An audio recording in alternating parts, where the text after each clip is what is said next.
Hello, this is Dr. Stanley Williams. Welcome to Trauma and Community Crisis. This particular presentation is going to be on natural emergencies, Haiti 2010 earthquake, a personal journey. This was my own personal journey and experience with working on a team of volunteers that went into Haiti shortly after the earthquake. The lesson objectives is to obtain background information on some of the demographics about Haiti.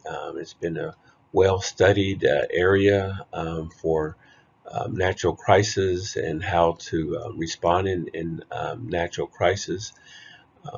We want to review those 4 phases of the disaster cycle.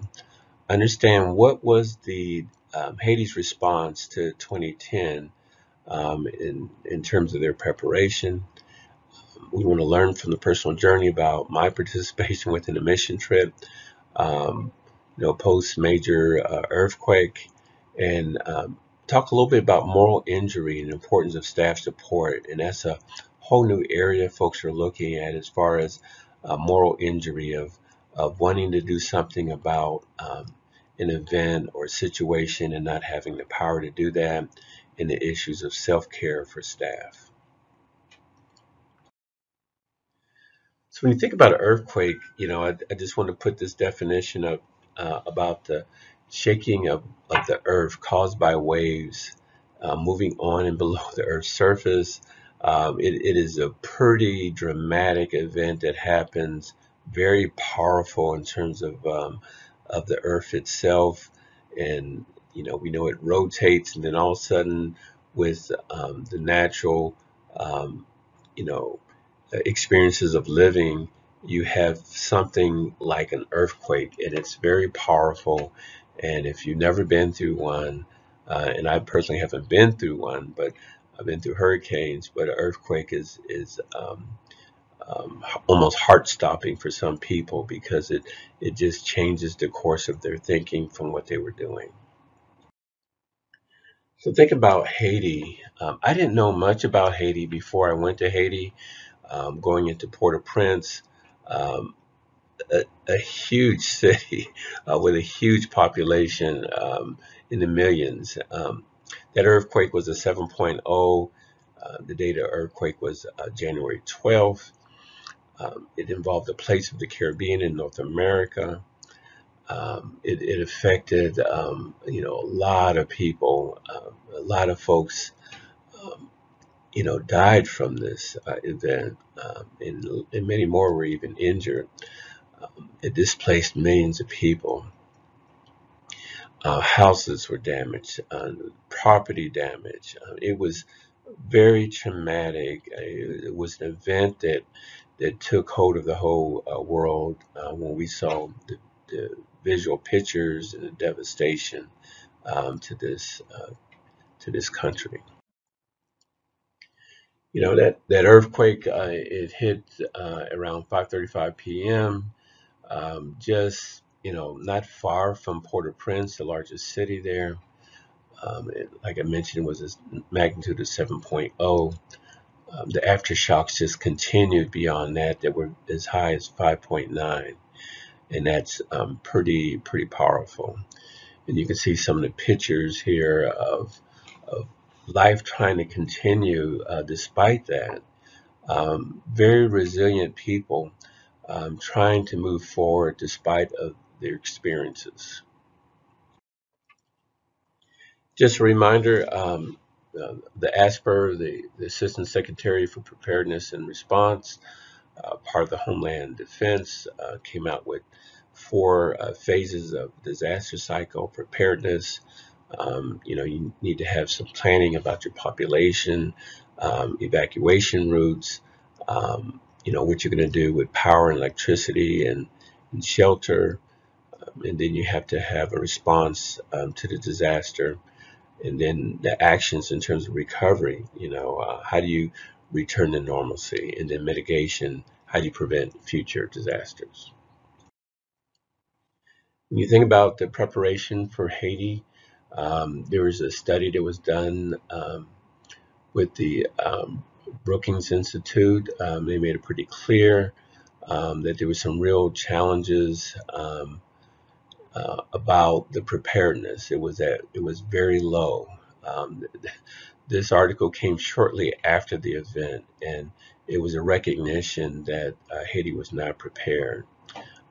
The good news is in 2020, the Environmental Institute, the International Institute for Environmental Development, uh, came together with planning and resources from the international community to help, in terms of mitigation for the future events as far as planning. It was a real humanitarian effort with different nations being involved to help prepare Haiti because of um, um, the types of damage that was done to that community was just enormous, and the whole world kind of had poured out love, and lots of volunteers came to the aid. Um, and we just wanted to make sure, I think, as an international community, that something like this event would not happen again, the types of loss of life that occurred. So, as far as the mission trip that I went with to Haiti, this was our team. You see the little star above the guy with the glasses and the hat. That was me. And I went with the Horizon International Medical Mission. And it was a team of individuals that came together, that had a heart for change, were people of faith, where we loved being able to do outreach and caring for others. And we brought containers full of medical supplies and food and clothing. We came from Tybee Island in Savannah, and we were just led by Dr. Kennedy Okur. Um, so we left, and this was in the airport, about to go. You see our smiling faces. We just didn't know what we were going into. It was very powerful experience that I had. And then when you look at what happened next, once we got into Port-au-Prince, this showed the desperation in people. So just coming from Port-au-Prince airport, people jumped on our bus that was going to the mission we were staying at. And it was just a lot of screaming, and they were holding on. The bus driver's driving 50, 60 miles an hour. He was Haitian. He really didn't care. We were trying to get him to slow down. They were holding on, and one by one they fell off. And it was just a silence in the bus from all the participants. We were just shocked of what we were exposed to. Desperation of people wanting to get away. A lot of people hung out around the airport because the lights were there. The lights were still on at Port-au-Prince, and but outside of the airport there was no lights, and so there was fears of looting and gang behavior.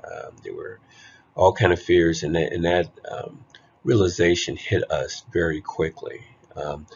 Set the tone for us the whole time that we were there. So this was at the mission that we were at. That was me again with the hat. Um, we had 20 volunteers, part of this mission trip. Uh, I was the only therapist that was with the team. Everyone else were medical residents. We had pastors that were with us, and just loved this group of people. We still stay in touch.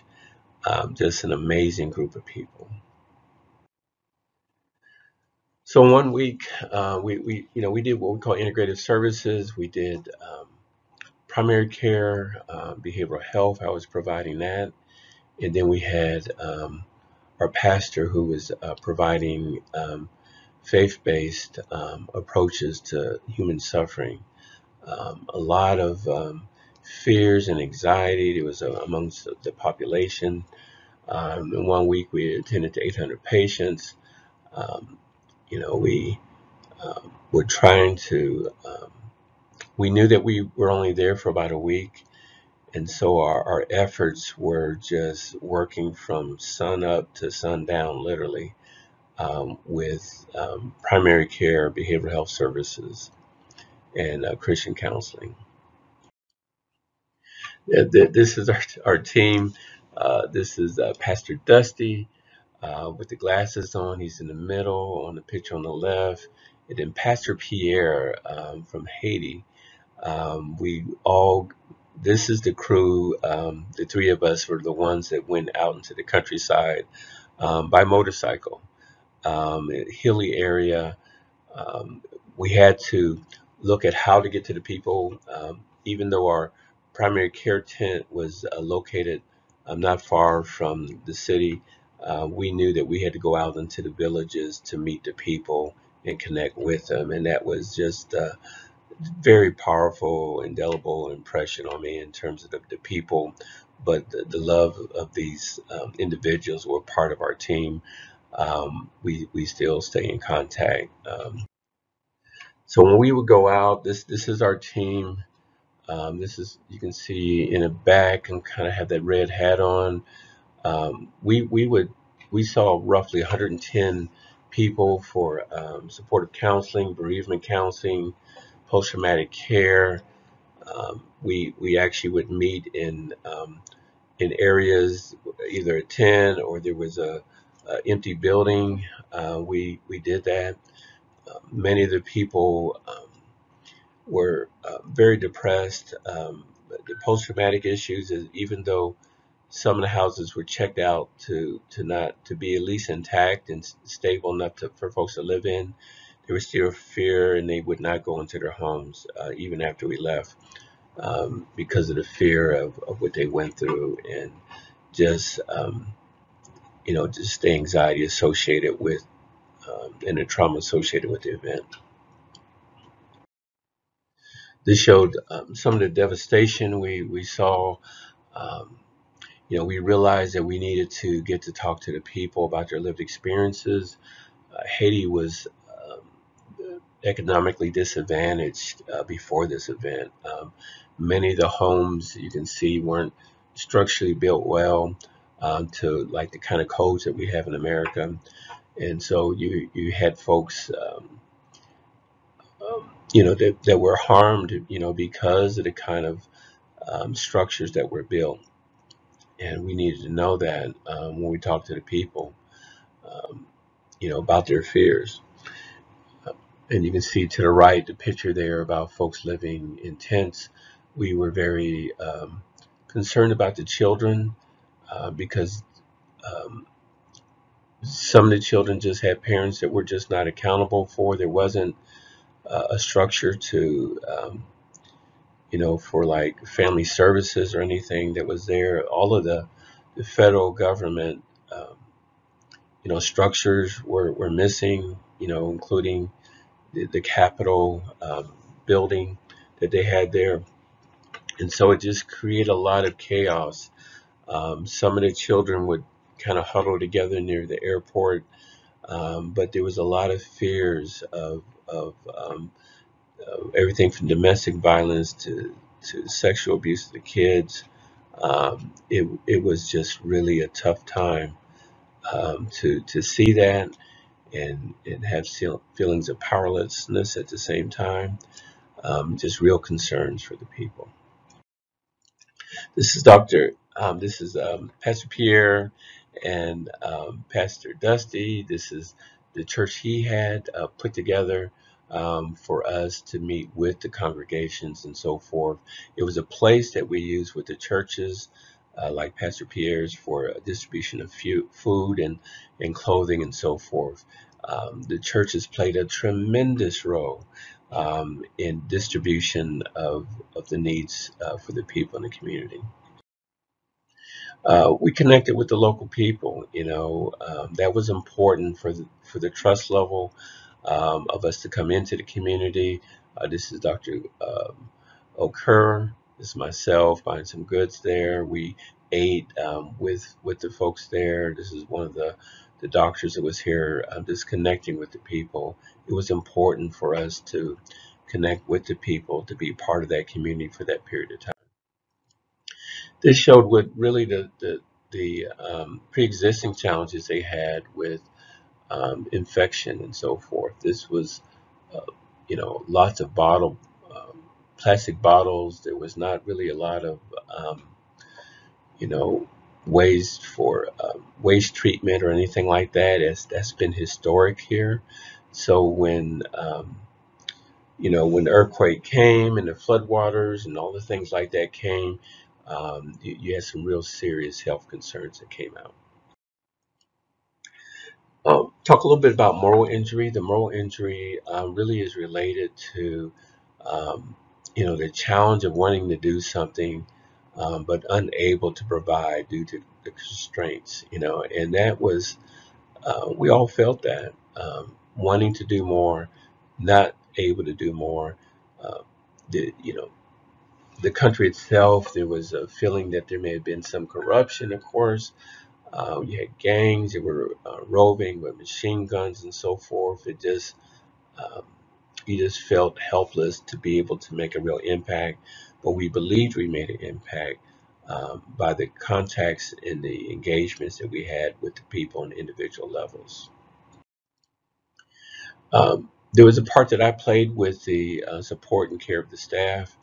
Um, this was really important for us to get together in a gathering and for me to check in with them on their wellness as far as self-care with the staff, making sure in the beginning we just went really all in with not realizing that we needed time to rest. And then later on, halfway through the week, we realized we needed to concentrate on some self-care.